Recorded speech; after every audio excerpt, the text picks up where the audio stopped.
All right. Ole Miss was a 48-34 winner over Auburn. I am working to get Bill Flowers on the show at the moment. Give me just a second on that. I got to send the email out to him because apparently he didn't get it. He might went to his spam, but let me do that real quick. I know this is terrific pod. Sorry about that. But we're going to get that to him. He can log on and we will continue. All right. Ole Miss, a 48-34 winner over the Auburn Tigers.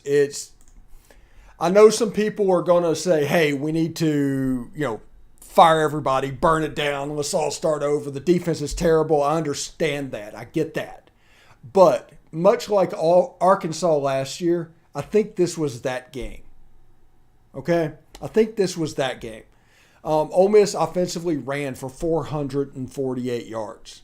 Was able to have three runners over 100 yards on the day. And that included Quinshon Judkins, who ran for 139 and 2 touchdowns. Zach Evans had 136 and a TD. Jackson Dart added 115. Did not have a touchdown. Had to have 3 touchdown passes. He only threw for 130 yards as well. All right. Bill Flowers is coming in. Let me get the shot ready and good to go for him. And we will bring him in as well. See how this is going with Bill. Bill's a little bit loud in the background, but we'll see exactly how it goes. Anyway, Bill, you're on the air. Can you hear me? I'm at a restaurant with my. Yes, sorry for the loud noise. I'm at a restaurant with my daughter. Okay. I get some food after the game.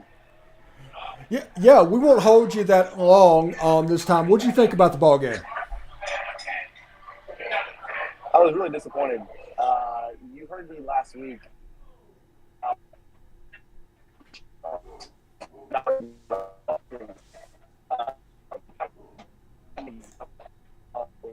Why our offense will not succeed long term, because you cannot expect your running backs and your quarterback carry the load every single game. We do not offensively be able. Hey, Bill, your internet connection is kind of going in and out. While you work on that, I will go back to the one shot and start talking. But maybe you need to try and reconnect again, or see if they have Wi-Fi at the restaurant. Okay. All right, hold on. All right, anyway, while Bill is doing that, I will continue to tell what was going on. The passing game was kind of low-key. Ole Miss ran the ball. It was obvious they knew they wanted to run the ball. Penn State ran for 270 against these guys. Georgia ran for 290. It was obvious that they felt like it could be a weapon for the Ole Miss team. And they were able to do that. And the dam, you just kept waiting for it to break. And once it did, you were able to see exactly what this team could do offensively. Dart did his job, yes. Blake Bennett says Dart overthrew Mingo. Yeah, they did before they kicked that field goal. And the play before that was a risky pass, but it was high. Other than that, Dart did his job. And the interception was a deflected ball bouncing off the ground. That's what Blake Bennett said up in the chat. The chat is going. Robert DeMarie said, great job by rushing game and Dart as a quarterback today. Let's see if Bill Flowers is back up and running. His signal looks a little bit better, so let's check that out real quick. All right. So how you doing, Bill? I'm doing good, man. Again, thanks for having me. Yeah. You asked me what was my take on the game. My take was that offensively, I was really disappointed with our receivers and our play call. I don't think it's the play call. I don't think it's the receiver's fault. I don't think our offense is calling plays for the receivers to be able to do what they're designed to do. You heard me last week really talk about my disappointment in them not being able to run regular routes. Everything is designed to be fake and just kind of long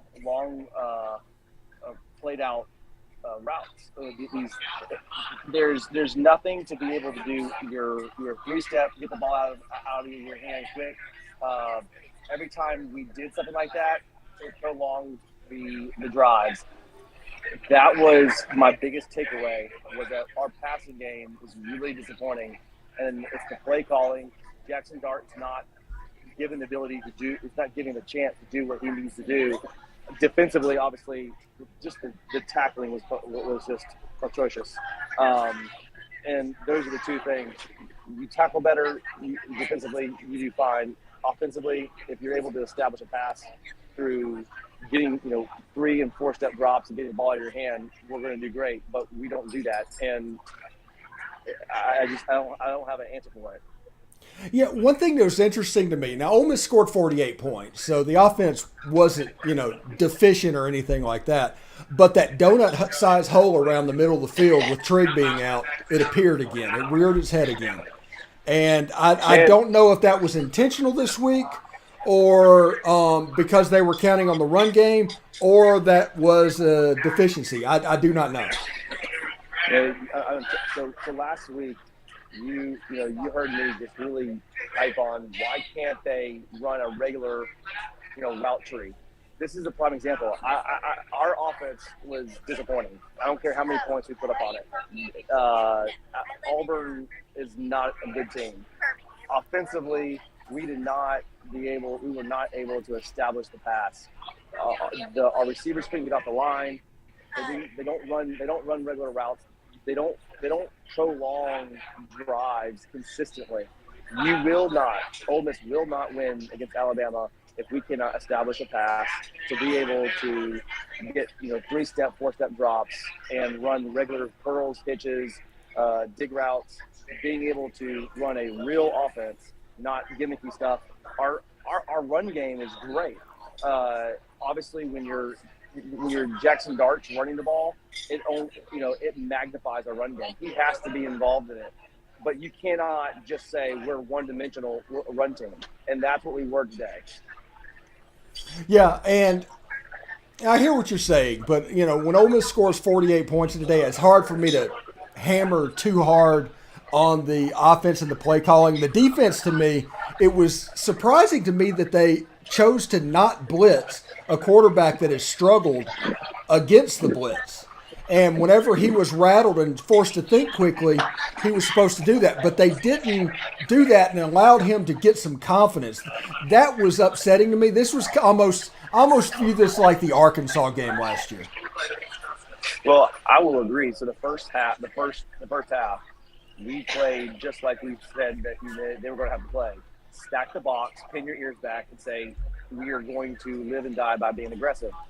They were able to play that and get the disruption they needed in the first half. But the first half, they also made their tackles. The second half, there were a lot of missed tackles in the backfield that we wouldn't be having this discussion if they would have made those initial tackles. So I'm not putting so much on the defensive play calls. I felt like they did a pretty good job. We had so many missed tackles that it just looks like we had bad play calling. I think tackling was just ferocious. Now, before I let you have dinner with your daughter and everything, talk about some concepts moving forward into LSU that you want to see from the offense. Well, you want to see if people listening are trying to understand when I say a route tree. If you're when people say like Matt Corral was not ready for the NFL, it's because the offense he's in. He's not being asked to take 3-step drops, 4-step drops, timing routes, read offenses, read the defenses. When you do that, when you do a 3-step drop and know where you're going to hit the holes and get the ball out of your hand, that's when you're going to prolong drives. That's how you're going to win. That's what Alabama does. From a combination standpoint, what I want to see for LSU, I want to see us to be able to run just regular route combos of, comebacks, curls, find the holes. I want to see Jackson Dart take the ball from a pistol position 2-step, 3-step drop and get the ball out of his hand and run real routes. That I want us to see the receivers being given the opportunity to run a dig route where you're driving up 10 yards, 10, 15 yards and doing you're breaking in, having just a simple smash route where you're doing a hitch from the outside and a corner from the inside. We don't do anything like that. It's so foreign to me. And it's foreign when you're looking at like Alabama. They run your normal route trees, combinations, posts, digs, running your a takeoff on the outside and a 12, 15-yard out route on the inside, putting your corners and safeties and linebackers in positions to pull them outside. I liked the one time that we threw the ball on a three-step drop to Kelly. It was it worked great. It was a little 5-yard out. He read that it was zone, settled down, and we hit. And it prolonged the drive. It's those little things, Steven, that just baffles me that we cannot do. And we will not win big games if we cannot do that. And putting all the pressure on our defense and our run game, you're going to have to utilize what you've got. Okay, Bill, before I let you go, what's something that you want to see before LSU and LSU next week? I want us to see I think that it has to be addressed. Why are we not throwing in the middle field? Why are we not throwing down? Our receivers were non-existent today. So I would rather us lose a game and give Jackson Dart the opportunity to lose games for you. Let him loose. Maybe it's just absolutely not in the cards for him to have free reign, not free reign, but let him loose to really start taking the reins, and we want to see the pass game. So for me, it's having much more of the receivers involved in the middle of the field, posts, digs. That's what I feel like offensively we're missing. That is where we have to take advantage of. We saw today that we had a couple of posts that were just overthrown and we didn't connect on. But you can do skinny posts. You can do skinny posts from the inside. You can do, so attacking the middle of the field, attacking with the receivers, and letting Jackson Dart mature enough to where you're saying, we're going to let you give you the opportunity to win the game. And if you lose it, you lose it. But you have such a good running game that we feel like that, that's going to take care of itself.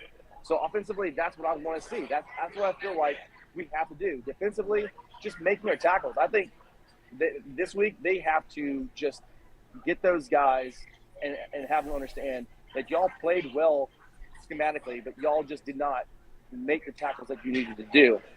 Shore that up. If they can do that, if they can get the receivers involved and get the middle of the field going, and they can make their tackles that they missed, they're going to go as far as they can. But if we do not do that, they will not. All right, Bill. Thank you very much, man, and we'll see you next week, bud. Thanks, Steven. Appreciate it. All right. Bill Flowers, former Ole Miss Rebel wide receiver. I'm going to do something a little bit different on the show this week. Instead of all the show with Bill, I'm going to spend some time focusing on the chat. Now, the defense, I do say that the defense looked similarly to the way the Arkansas game went yesterday.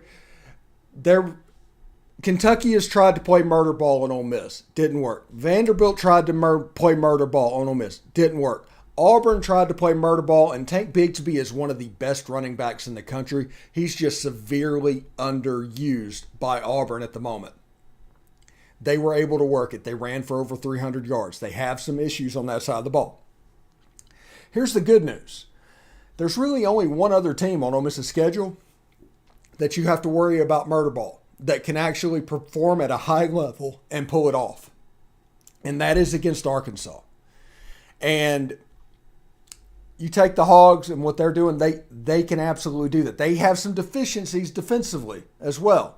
So I don't know if you can look at what's going on as necessarily a negative or anything that is a precursor to anything that is down the road. I understand that people want to play transitive property, and the last bullet point you see, you want to stretch it out to infinity, and that's what the team is going to be.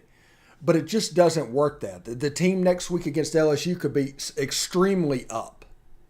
And the team could be extremely down after that. Who knows exactly how it would go up and down. The defense did not play well. I think they would tell you that they did not play well. They gave away too many explosives in the run game. That was actually the problem in this game. It wasn't that Auburn was some kind of an offensive juggernaut. It was the explosive runs. Like Tank Bigsby had two or three 40-yard runs in this game. Jarquez Hunter had a big run in this game. And if you look at it, that was 150 to 170 yards of their offense. And almost every one of those put them into a position to score a touchdown. Anyway, Ronald Mathis says, Kelly is nowhere near the tight end Trigg is. Yeah, that might be the case. I do think 20 personnel is coming. I do think that is coming. Ronald Mathis also said it was hard to throw in the middle of the field with Trigg out. That is absolutely the case. And Hunter Beasley says he might not need the middle of the field and is saving it for Bama. That is a possibility as well. I actually don't have a problem with the play calling. Green Stripe, something I can't see the last name because of the time code. Ole Miss had a dominant running team, and it was working. Ole Miss ran for 448 yards this week. 3 runners gained 100 yards. What they were doing was working. Defensively, you look at it, everybody's going to say, Auburn ran for this because of this. Auburn did this because of this. And that I think it was tackling that was the issue. Now, we stopped blitzing Robbie Ashford. And that is my thing. If you want Steve to be uber negative about something, if you need that, it was they stopped blitzing a guy that makes bad decisions when he's blitzed. That I don't understand. That allowed this kid to get some confidence and become a almost competent quarterback at the end of the second quarter and into the third quarter. Make him throw the ball downfield. Stack the box if you have to do it. If you have to put 9 people in the box and say, hey, we're not going to let Tank Bigsby run the ball, do that. Let Robbie Ashford complete passes against 0 coverage downfield. Let him prove that he can do that. That was my complaint from this game. And something that, worries me, not really. Not really. Because as Will says, bottom line is Ole Miss is 7-0. They win, even. LSU, the last time Ole Miss was 7-0, and I mean the last time they were really 7-0, not this back to 1963 bullcrap that you keep seeing. 2014 when they were 7-0 and they went down and played a game in Tiger Stadium, LSU won that game. That was that 10-7. That is a big deal. So I think it is interesting to see what is going to happen. The progression is going to be what it is. I do agree with the people in the chat. Lane's offense, while it is not a traditional 1995 style NFL offense, it is very effective on the college level. Period. And there's stuff that is going to be called that is going to be different than what would be called at the NFL level. And the reason we do things different, and the reason we do things the way they do things, is because it works. It's hard for people to see what's going on. There's certain things that they are prepared for in route combinations and things like that. We do things slightly different. So I do agree with the chat on the offensive play calling. Also, Dayton Wade, the Truth JGW said Dayton Wade has shown that he should get more targets. Yes, I think he is the 4th wide receiver at the moment. So Before we go any further, we're going to hear from Underdog Fantasy. This episode is brought to you by Underdog Fantasy. It's the easiest place to spice up your college football season. Emphasis on easy. Okay, this is what you do. Go to the Underdog website, right? Pick 2 to 5 players that you determine they're going to finish higher or lower than their statistics. For instance, Tyler Van Dyke at Miami would be higher than 240.5 passing yards, or Will Mallory will be higher than 55.5 rushing yards or receiving yards. That would be an example of what it was. So pick 2 to 5 players, right? It's available in over 30 states.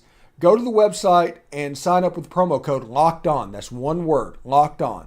And Underdog will double your first deposit up to $100. That's right. Deposit $100, get $100 free. So go to UnderdogFantasy.com or find the Underdog Fantasy app at the App Store or the Google Play Store. That's Underdog Fantasy. Promo code Locked On. Get in the college football pick'em action today. All right. Thank you for making the Locked On Ole Miss podcast your first listen every day. We are free and available wherever you get your podcasts, including YouTube. So do us a favor, subscribe to the YouTube channel, hit the bell for notifications, and participate in the conversation by hitting the chat up, hitting the comment section up, and upvoting the video itself. It'll be appreciated. Monday on the Locked On Ole Miss podcast, we're going to do our 3 takeaways from this game. It's interesting. It's a weird game. Offensively, they were kind of what you wanted to see. They probably ran the ball in this game 80% of the time. That was the spread, like 80% to 20%, maybe even higher than that. And the reason they did that is because it worked. So anyway,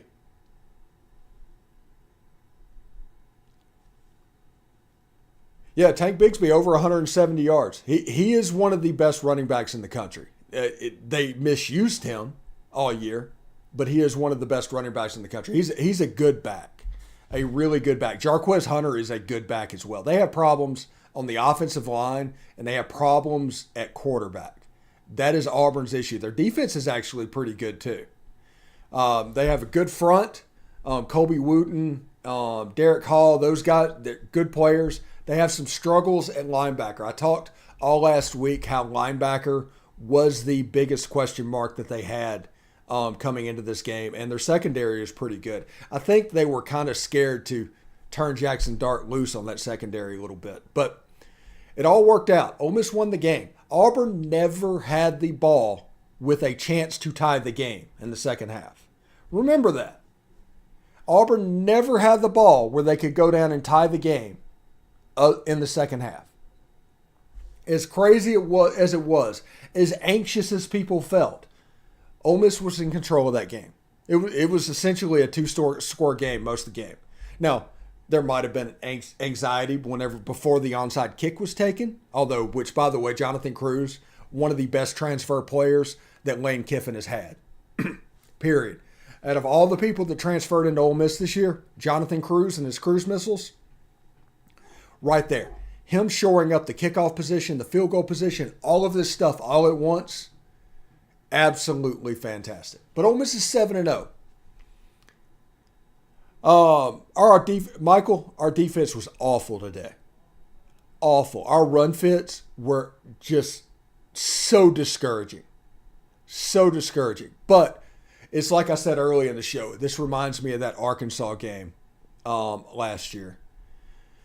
He asked if I have an update on our 2 DNs that got hurt. Cedric Johnson, they said, was out. But we will see how it goes. I mean, it's normal. We are into basically, for the next 2 weeks, at LSU and at College Station against Texas A&M, we are in survival mode. We are trying to get to Alabama 9-0. It doesn't matter what the spread is. It doesn't matter what it looks like. It doesn't matter what happens. If Ole Miss wins all of those games, both of those games, 3-2, that is a win. That is absolute win.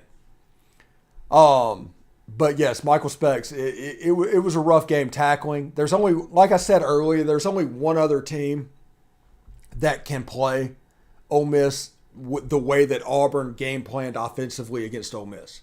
Arkansas is the only other team on the schedule that can do that. Devin Achane is a great running back. He can't do it. Jahmyr Gibbs, great running back. Can't do it. A running back at Mississippi State, they don't have that guy. But KJ Jefferson and Rocket Sanders is probably somebody that can replicate this. Weiss is young. He's learning. Partridge is brilliant. Shane will lose him soon. Kiffrin is a different dude. Rewatch the film. Auburn was never in the game. Cruz is a keeper. Absolutely right, Will. I bring Bill on here because Bill is hard on what Ole Miss is doing, and I think we need to hear that perspective. I don't think it's negativity for the sake of negativity. It is that perfection attitude for somebody that played on a really high-level Ole Miss offense, okay? So when people say he's always negative, he's always doing this, he's just holding Ole Miss at a very, very high standard, and he wants Ole Miss to beat Alabama. That's the game that he is focused on, and we'll see exactly how that goes. But that Alabama game is going to be the game that is on his mind. John Baker says, I'm really concerned about our secondary. It looks like after the front line is broken, the secondary doesn't tackle. I think there's a couple of things. Like DeAndre Prince on 4th and 7 at the very end of the game when Auburn's trying to desperately get back into it after the weather delay. Does not wrap up, just drops his shoulder. And Robbie Ashford is basically able to get the first down by about 6 inches. Those eventually, to me, will be winning plays. Eventually. Nobody has been on the schedule that can necessarily beat Ole Miss without those plays. But against Alabama, that will be a winning type play. And, I mean, it's going to be tough. And everybody's going to get ahead because I'm talking consistently about Alabama from here forward. Because I realize that LSU will be a fight. I realize that whenever we have an elite team, look at the record books. This goes back to the 50s with Johnny Vaught. Going back in the early 60s, late 50s. 2014 when we were 7-0 going down there. LSU plays elite Ole Miss teams very well. They just always have. In 2014, LSU had no business winning that game. They won it 10-7. In 1959, Billy Cannon. I think they tied 1960. When an elite Ole Miss team plays LSU in Tiger Stadium, it's a problem. And it has been throughout all of Ole Miss's history. This isn't something that's new. So go ahead and get your mind right about this game. This game is going to be a war, and it's going to be a throwback game because there's nothing that LSU hates more than a really good Ole Miss team. They love more than anything else. They tried ever since probably the last 60 years to get LSU a rival, somebody they can play. They're going to play for a trophy. They're going to do all that. LSU cares about beating one thing, and that is Ole Miss when they're good.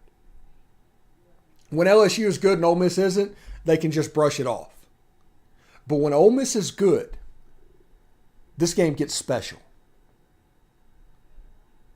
This game gets really special. You look back to 2014 after they won that game. LSU rushed the field after beating us. This will be a different level of game than anybody on Ole Miss's roster has played. Period. This game right now is everything. So while it takes everything I can not to look ahead to Alabama, because that game is out there. And if you could in the chat, put the score of the Alabama-Tennessee game in because I'm watching the live feed of this to make sure that I can see the chat and stuff like that. So if you see the score of that game, let me know. But last I saw, Tennessee was having trouble with a really similar offense that Ole Miss plays. And there's certain aspects that Lane Kiffin likes to do that gives Alabama problems. You're going to see, I think, an emphasis on the screen game. Thank you, Robert. It's 28-20 Tennessee. You're going to see an interesting situation down in Tiger Stadium. I just don't care what people might think is going on. I don't LSU, whenever an elite Ole Miss team comes into town, they're going to be fired up. LSU is going to start drinking probably sometime around Wednesday.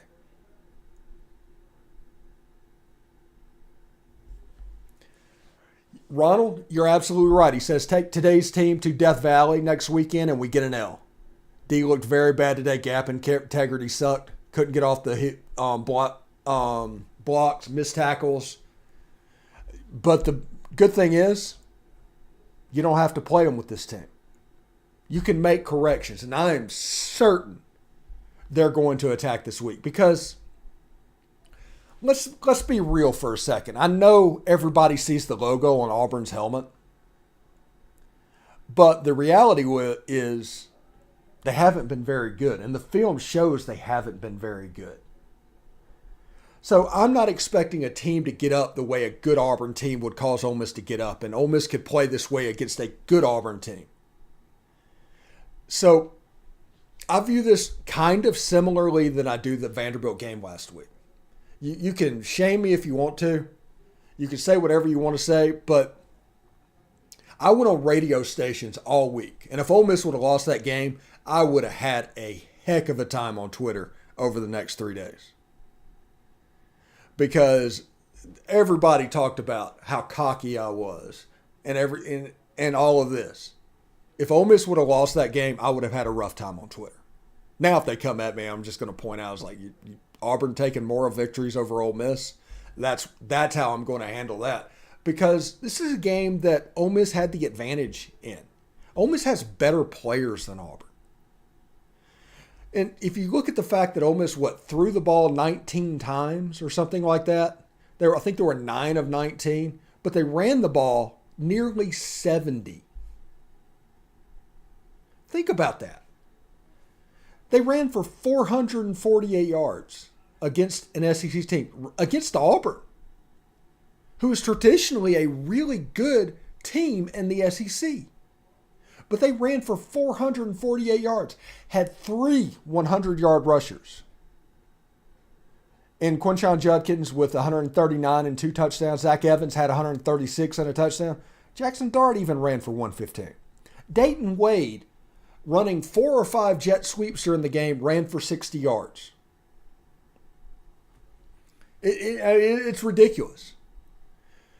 And Texas Creek, you are absolutely correct. They broke the cardinal rule with the scrambling quarterback and gave him oxygen on the outside. It was fairly easy for him to get outside and get his eyes downfield. This is a guy that all year has struggled with getting his eyes downfield. Ole Miss should have heated him up. They should have just said, okay, if you beat us on a deep pass with an explosive for here or there, we're good with that. Tank Bigsby and Robbie Ashford, you're not just going to sit back there. But when that kid got confident, you saw what he could bring to the table. People are going to talk about it. Robbie Ashford flashed today. He did. He really did. And unfortunately, Auburn is at a point where they have to have an athlete at quarterback. I mean, they have to. Tank Bigsby, they need to lean on him. There's a lot of under center stuff. There's a lot of stuff that Auburn did this year that was similar to what they did last year, even though they were mostly spreading out the shotgun for the other teams. So that was kind of that was kind of a result of the success that Mike Bobo had last year. So we saw some stuff that was a little bit different. That doesn't excuse the lack of tackling. That doesn't excuse the sitting back. And we played a ton of base defense. Just drop 8, drop 7. And we just did. But in the end of the day, if you want to bright side this, Ole Miss won by 14, was never really challenged. And basically everybody's excited over a moral victory by Auburn over Ole Miss, in which Ole Miss has only beaten them 4 times in the last 30 years in Oxford. So at the end of the day, it was a good day. Ole Miss is 7-0. They have Tiger Stadium coming up. LSU, get fired up, people. This is a huge game. This is a big game. When Ole Miss is an elite, LSU is really, really good.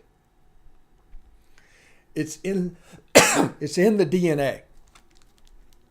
It's in the DNA of that game. I'm going to break it down during the week. All different stuff. LSU, they don't have a running back that can do what Tank Bigsby and Jarquez Hunter did today.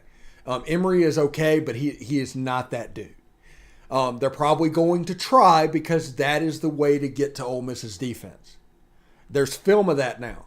Alabama did it last year. Arkansas did it last year. Baylor did it last year. Kentucky did it this year. Vandy did it this year with some success. Auburn did it this year with some success. Be ready to go against LSU. And this is something where fans need to get their mind right immediately.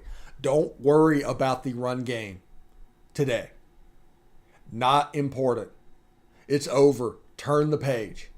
We have to do a 3 takeaways podcast on Monday. It'll probably be fairly well received, but it's a podcast I don't want to do. I want to immediately turn over and do the keys to the LSU game. That's how much and how quickly I want to turn the page on this victory. I am ready to go. Ole Miss, if they win against LSU, Ole Miss, if they win against Texas A&M, they will play Alabama essentially with a chance to get to Atlanta. I mean, it's absolutely crazy. Is that 28-28? Ooh. Man, Bryce Young's a different cat when he's losing. He really is. Let's do a little scoreboard real quick. Everybody's watching that one. Right now, I'm going to give you, let's see. I'll tell you exactly what Arkansas is doing. I think that's the other game on. Arkansas is up 38-28 in the third quarter. I guess KJ is playing in that game. And Georgia is up on Vanderbilt at the end of the third quarter, 31-0. I think Georgia is in the red zone. So, good defensive team, nothing surprising and everything. But we'll see how it goes. I recommend everybody watch the Kentucky-Florida game tonight, or LSU-Florida game tonight, because it's essentially two mirror teams. If they changed jerseys and one team came out with one and the other came out in the other, you wouldn't be able to tell them the difference, but you can get a little bit of a scouting report on the LSU Tigers. LSU's a decent team. Blake, I am all about Vandy. They did my brain surgery. I am always for the Vanderbilt Commodores. They are always going to be my second SEC team. Will says, Mary and I live in NOLA. LSU likes a small and scrappy. They take it personal when we're talented. That's true. It's one of those games where they only feel good when they can look down. When they don't, it drives them absolutely crazy and will drive them to fire a coach faster than anything else. They need to beat Ole Miss. In their soul, they need to beat Ole Miss. And an elite Ole Miss, I'm telling you, it's just a crazy, crazy thing. All right, we're going to take a short break. When we come back, we will finish up and turn all of our attention to the Bayou Bengals right after this. All right, thanks for making the Locked On Ole Miss podcast your first listen every day. We are free and available wherever you get your podcast, including iTunes and Spotify. So give us a 5-star review on there. You can say whatever you want to say. Just make sure it's a 5-star review. We are having a little bit of a chat room session tonight. If you have any questions in the chat that you want to participate in the show, hit us up. You can do that by commenting in the chat. It'll show up. It's on YouTube, and you can handle it that way. But we have Bleezy38 saying Bama is going to win in his opinion. Yeah, it's 28-28 now, and it was 21-7. And it's about to get hairy. Becky Willis, sweet Becky, that's the voice of God from SEC After Dark. I think several teams and fan bases take it personally when we are actually good. That is absolutely a factual statement. Ronald says, good news is the Dart and these running backs ought to be in Batesville by now. Yeah, they ran for a ton of yards. Just a ton of yards. This is a special running team. Obviously, we haven't put up 448 yards rushing against an SEC team since 1979. I was 3. I don't know how old Lane Kiffin was, but there's a potential that that happened not in his lifetime. But I think that happened, honestly, against Tennessee. I think we went back-to-back 400 yards against Tennessee in these 70s. So it'll be really interesting to see.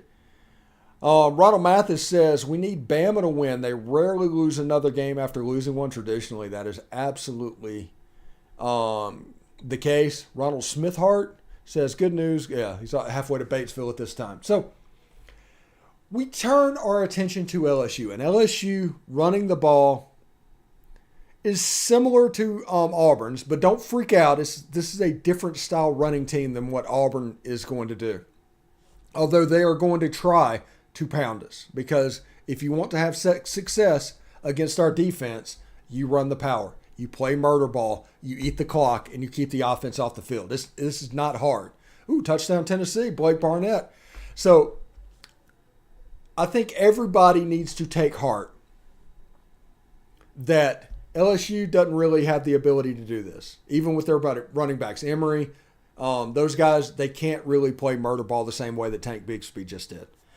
Alabama can't really play murder ball the way that Tank Bigsby just did. That Jahmyr Gibbs is good, really good player. They're going to have to play a certain way, and I think they're going to play us a little bit more straight up. Devin Achane cannot play murder ball the way that Tank Bigsby just did. Good player. I'm not saying he's a bad player. I'm just saying they can't play that way. They're asking him to take 25 licks up the middle. He's a slight built guy. That is not his weapon. His weapon is on the outside. Arkansas can with Rocket Sanders and KJ Jefferson. State really can't do that.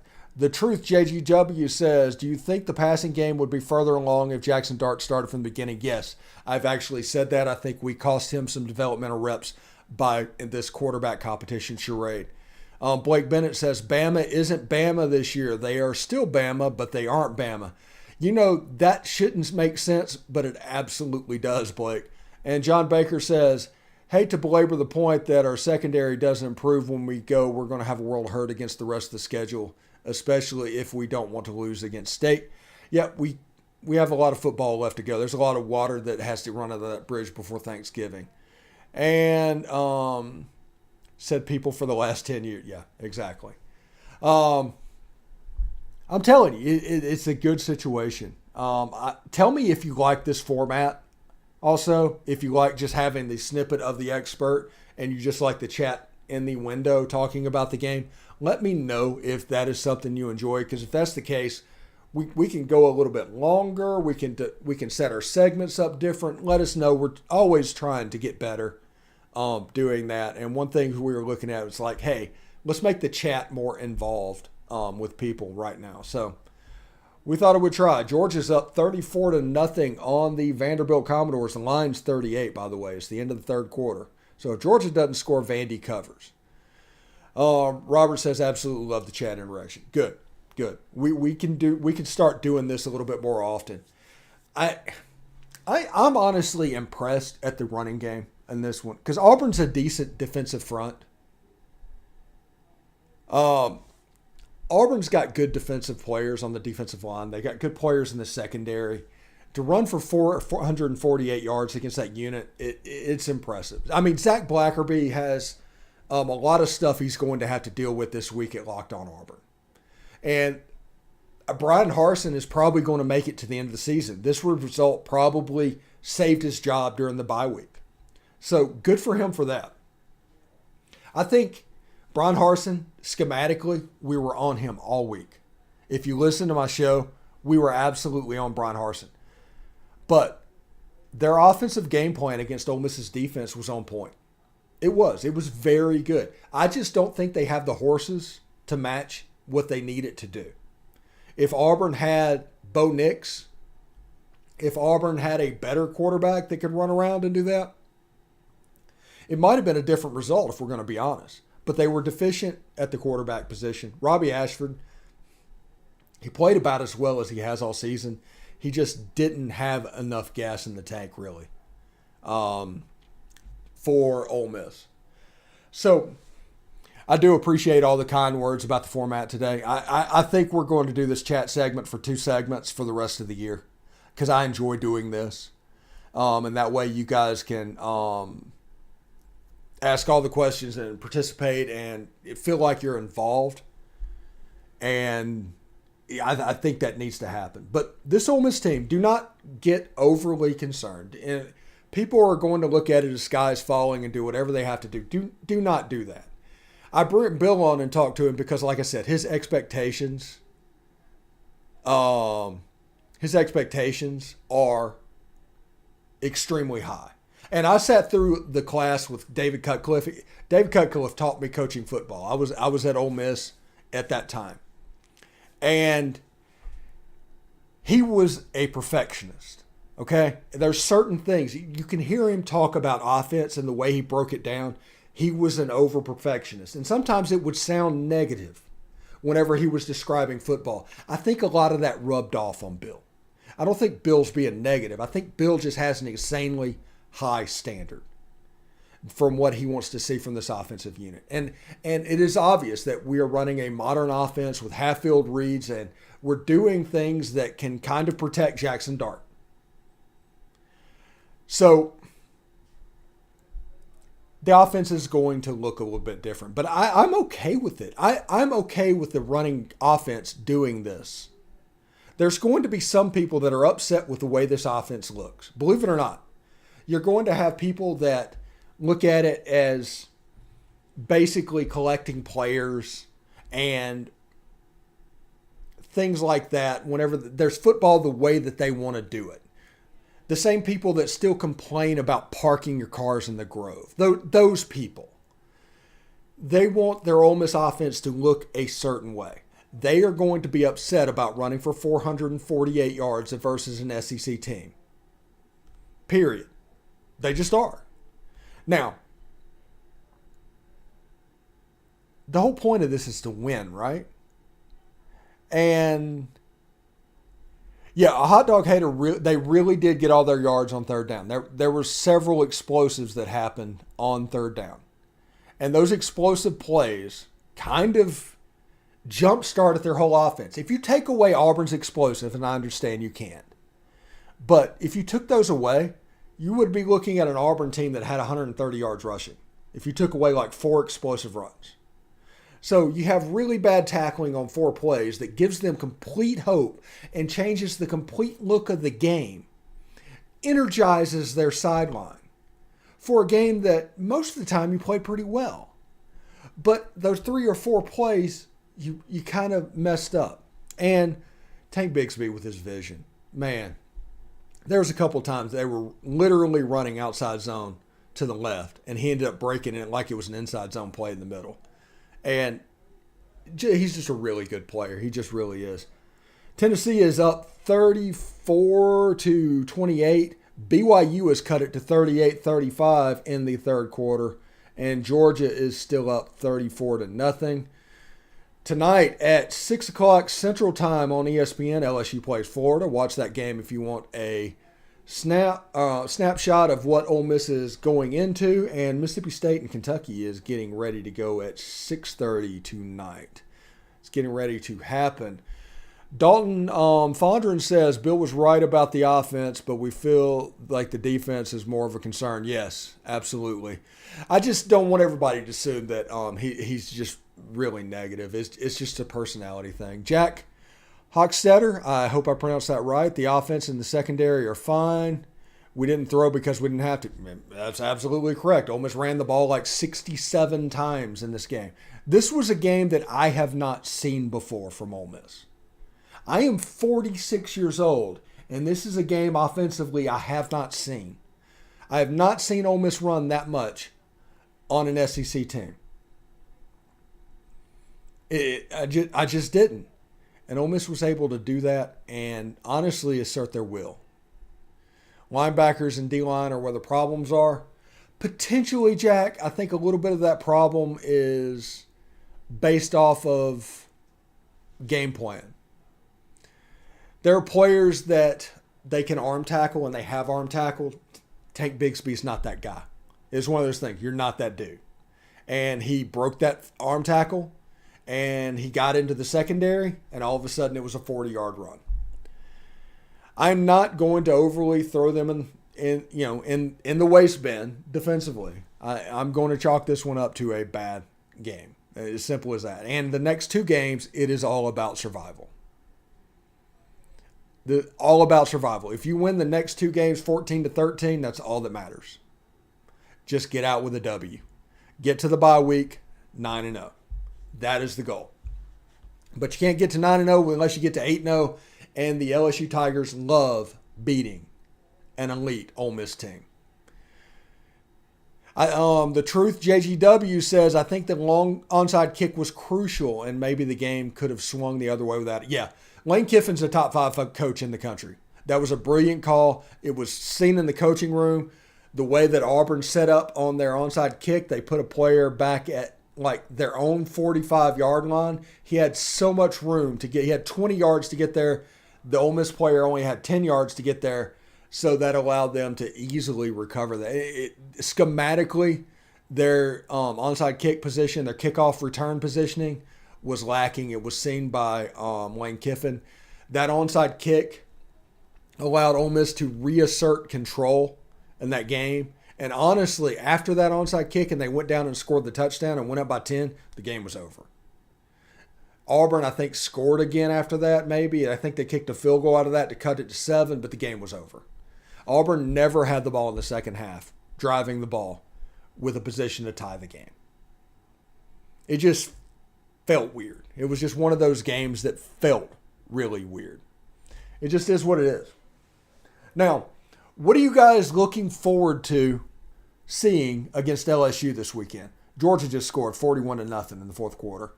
Alabama's in the red zone down 6, and Arkansas has the ball up 38-35. What do you guys want to see against LSU this weekend? And that is the question. Just put that in before we get out of here. We're going to be in here for a couple more minutes, probably about 6 or 7 more minutes. But I'm curious, what are you guys wanting to see against LSU? That is the question. The way this team runs the football, it's just difficulty. Exactly. Just win. I don't care if it's 3-2. Ronald Smithart says, bottom line, if you play that poorly defensively and still win the ball game, you have a great football team. That's absolutely true. I can vividly remember losing games like that every week. Against Vanderbilt, I thought Ole Miss loses that game if it was a previous Ole Miss team. Ronald Mathis says, I need Dart to learn how to move the defense instead of staring down receivers. Yeah, but honestly, at this point, that might be a year 1 to year 2 type conversion. Honestly, I think right now Lane Kiffin is just trying to maximize what he has. Tank Bigsby is a first-day draft pick, Will says, or should be. This was like number 2 at Kentucky. Ole Miss played flat and still won. I've never trusted a head coach like, I assume that says Harsin. And Ronald Mathis says there will come a game where Dart will have to win it with his arm. Yes, he has against Vanderbilt. He showed he could against Vanderbilt, but we have to see it, and he stepped up competition. It'll probably happen one of the next 2 weeks. If we're being real, DJ Durkin at Texas A&M knows what drives a Lane Kiffin offense crazy. They practiced against each other every day. Now, Lane Kiffin knows what drives a DJ Durkin defense crazy. But that is a game to look at as far as a defensive schematic thing. John Baker says the secondary has to tackle and stop the run. Yeah, absolutely. If you're going to play with 6 defensive backs, they have to stop the run. Also, we have a bot in the chat. All right. That's really freaking awesome. I'm glad I got those things in. I think we're going to go, since the bots are figuring out who we were. I do hope everybody enjoyed the game. I hope everybody is safe going down, and catch us Monday for our 3 takeaway episodes, and we're going to get into LSU as quickly as possible as well. We'll have Chris Gordy. We'll have Caroline Fitton from Locked On LSU this week probably. And John Garcia will return again this week. So hope everybody enjoyed the game, and we will see you later.